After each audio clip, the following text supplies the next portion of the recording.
بسم اللہ الرحمن الرحیم لقد جاءکم رسول من انفسکم عزیز علیہ ما عنتم حریص علیکم بالمؤمنین رؤوف رحیم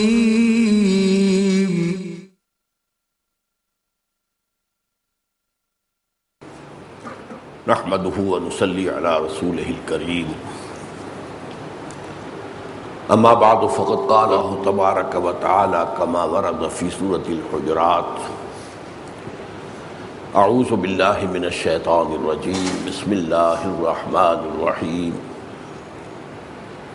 قالت الأعراب آمنا قل لم تؤمنوا ولكن قولوا أسلمنا ولما يدخل الإيمان في قلوبكم وَإِن تُطِيعُوا اللَّهَ وَرَسُولَهُ لَا يَلِتْكُم مِّنْ أَعْمَالِكُمْ شَيْئًا إِنَّ اللَّهَ غَفُورٌ رَّحِيمٌ إِنَّمَا الْمُؤْمِنُونَ الَّذِينَ آمَنُوا بِاللَّهِ وَرَسُولِهِ ثُمَّ لَمْ يَرْتَابُوا وَجَاهَدُوا بِأَمْوَالِهِمْ وَأَنفُسِهِمْ فِي سَبِيلِ اللَّهِ أُولَٰئِكَ هُمُ الصَّادِقُونَ صدق الله العظيم.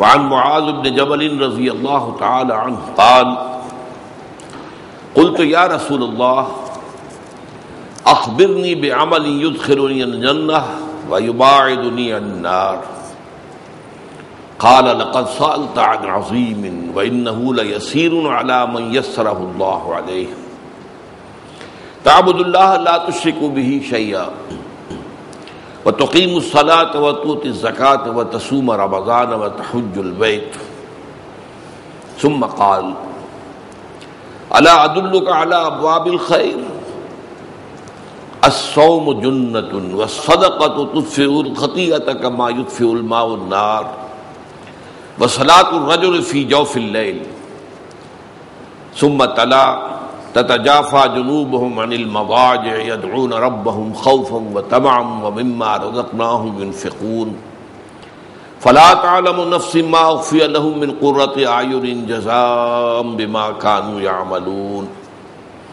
ثم قال ألا أخبرك برأس الأمر وعموده وذروة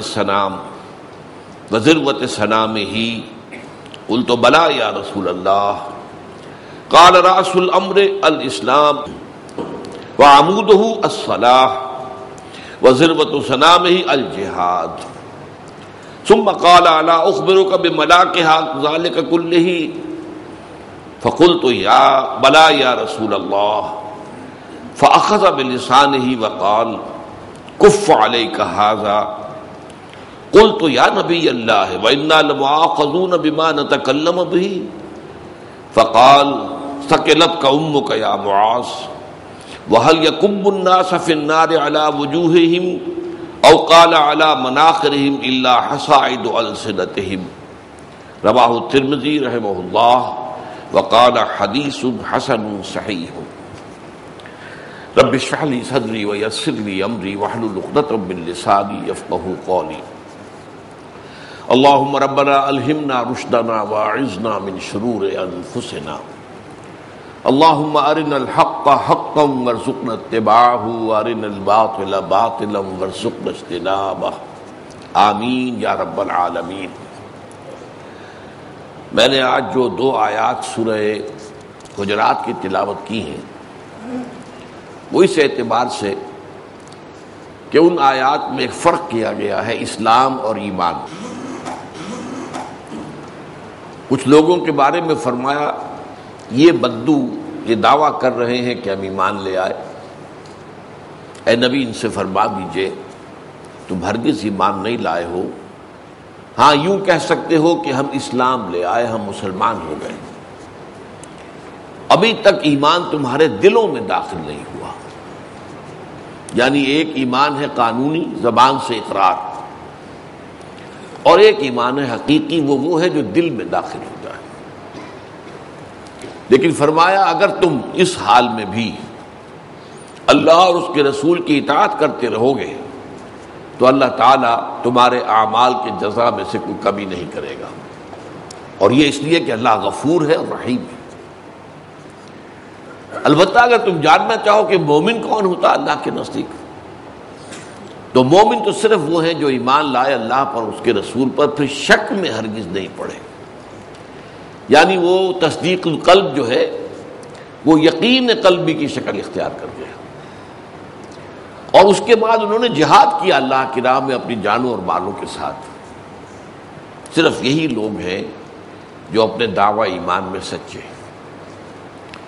اصل میں اسلام کی جو حقیقت ہے اور اس کے جو مختلف مظاہر ہیں ان میں جو درجہ بندی ہے، اس کو قرآن مجید میں مختلف انداز میں مختلف مواقع پر بیان کیا گیا ہے.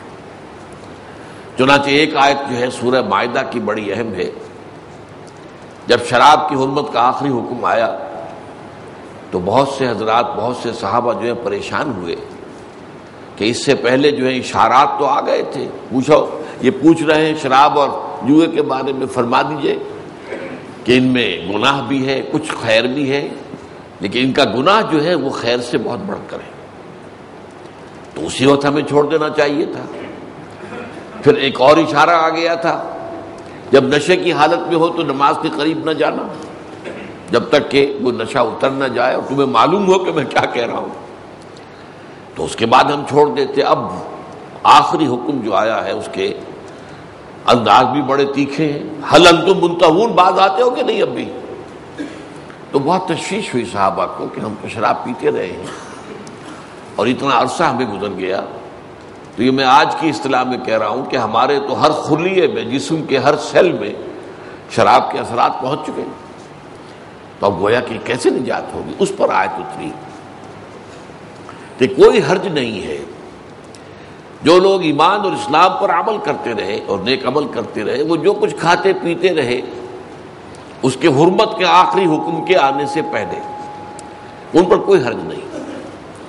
اذا متقوا وآمنوا وعملوا الصالحات، جب تک کہ وہ تقوی کی روش پر رہے اور ایمان لائے اور نیک عمل کرتے رہے. ثم اتقوا وآمنوا، پھر اور تقوی کیا اور ایمان لے آئے. یعنی اسلام کا پہلے تھا معاملہ جس کے ساتھ عمل صالح ایک علیحدہ کیٹیگری کی حیثیت سے تھی، اب ایمان حقیقی ہے تو عمل اس کے تابع ہو گیا. ثم اتقوا، پھر اور تقوی ہوا. فاحسنوا، اور وہ احسان میں داخل ہو گئے. تو گویا کہ اسلام، ایمان، احسان 3 درجے، اور یہ ہم حدیث جبرائیل میں پڑھ چکے ہیں. اب یہی دین کی حقیقت جو ہے اس کو حضرت معاذ رضی اللہ تعالی عنہ سے مروی جو ایک طویل حدیث ہے اس میں بڑی تفصیل سے بیان کیا، اور اسی کا تقریباً یہ خلاصہ ہے جو آج ہم پڑھ رہے ہیں. وہ طویل حدیث تو میں نے اسی لیے حدیث جبرائیل کے ساتھ ہی اس کا بیان آپ کے سامنے کر دیا تھا، اس لیے کہ وہ دونوں حدیثیں میرے نزدیک دین کی حقیقت کو سمجھنے کے لیے اور اس کے جو اجزاء ہیں ان کی آپس میں کیا نسبت ہے ان کو سمجھانے کے لیے دونوں حدیثیں نہایت اہم ہیں، نہایت جامع ہیں. اب اگرچہ وہ طویل حدیث جو ہے وہ مسند احمد میں بھی ہے، بازار میں بھی ہے، سنن نسائی میں بھی ہے، سنن ابن ماجہ میں بھی ہے، اور پھر ترمذی شریف میں بھی ہے، اور امام ترمذی کا قول اس کے ساتھ بھی یہ آتا ہے کہ حدیث حسن صحیح. اب یہ سمجھ میں نہیں آیا کہ اس حدیث کو چھوڑ کر امام نووی نے یہ اس کا خلاصہ جو ہے والی چھوٹی حدیث کیوں بیان کی. راوی اس کے بھی معاذ بن جبل ہے، اس کے بھی معاذ بن جبل ہے، اس کو بھی ترمذی نے روایت کیا ہے، اور اس کے بارے میں بھی ان کا کہنا ہے کہ حدیث حسن صحیح. تو محسوس ہوتا ہے کہ چونکہ امام نووی ایک مختصر کتاب مرتب کر رہے تھے، لہذا اس میں انہوں نے وہ طویل حدیث کے بجائے اس کا جو اہم ترین موضوع جو ہے وہ اس مختصر حدیث میں آ گیا، اس لیے اسے اس نے انہوں نے شامل کیا ہے. واللہ اعلم. اب اس حدیث کے اندر دیکھیے ایک پس منظر جو ہے اس کا واقعاتی وہ اس طویل حدیث میں ہے. میں وہ پوری حدیث کا متن تو نہیں پڑھ سکتا، میں اس کا آپ کو مفہوم بتا دیتا ہوں. اور اسی لیے میں نے کہا تھا کہ یہ حدیث مجھے اس لیے بہت پیاری معلوم ہوتی ہے کہ دور نبوی کا ایک واقعہ ایسے بیان کیا گیا ہے جیسے کہ ہم خود اسے اپنی آنکھوں سے دیکھ رہے ہیں. جسے تصویر لفظی